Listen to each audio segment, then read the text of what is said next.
Many people blame stiff, awkward, or uncomfortable squats on their hips and ankles, and spend a lot of time searching mobility drills, stretching routines, or foam rollings to fix it. Sometimes mobility really is the issue, but if you're like many of my clients who keep doing the mobility drills without seeing improvement, this video is for you.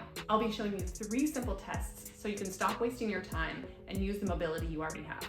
The first test assesses ankle dorsiflexion. Many people think that limited ankle mobility is why they can't go deep in their squat. Sometimes that's true, but it's better to test than guess. To check, place your big toe about 4.5 inches away from the wall. Move your knee forward, keeping your heel flat on the floor. If you can touch the wall with your knee while keeping your heel down, you're likely to have enough ankle mobility for a squat. Even with full range, feeling tension in the Achilles or the calf is completely normal. This doesn't signal a mobility issue. Sometimes your tissues just need to have a better warm-up before squatting. But if you feel a pinch in the front of your ankle, your heel lifts, or you can't reach the wall, this is a sign of a real mobility limitation.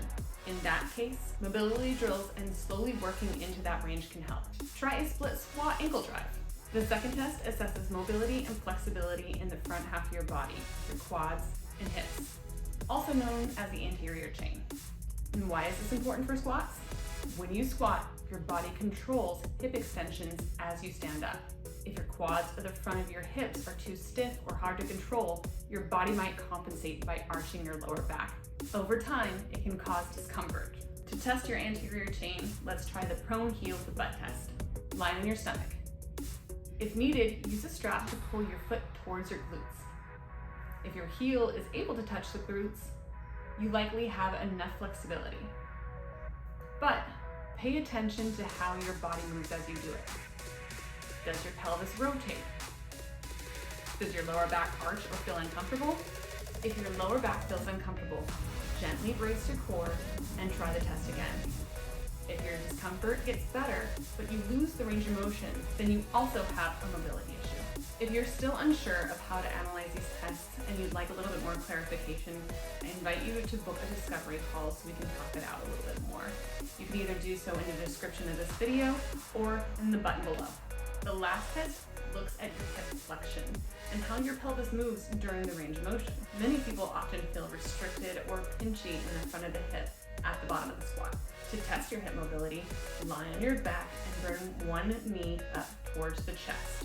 If you feel the need to, gently pull in the front of your knee. Does your thigh touch your chest? If it does, you probably have enough hip flexion for most squat variations.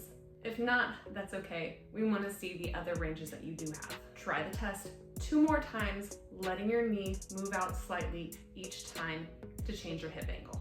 Notice what position feels the smoothest for you. So, how did it go? Were you surprised on the range of motion you actually did have?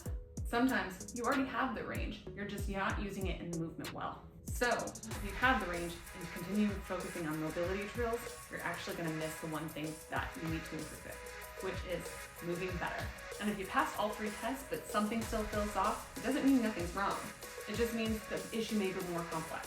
Things like strength, coordination, stability, how your body manages the load, can all have an effect on your squat. These assessments will help you stop guessing and provide more information, not diagnose every reason for discomfort. And if you find a true mobility limitation, I suggest you actually retest after doing some of the mobility drills, because the goal isn't to do mobility drill after mobility drill for a long period of time. It's actually to see visual improvements. And if you're still feeling stuck and want a little bit of help and guidance, please book a discovery call. I'd love to chat with you.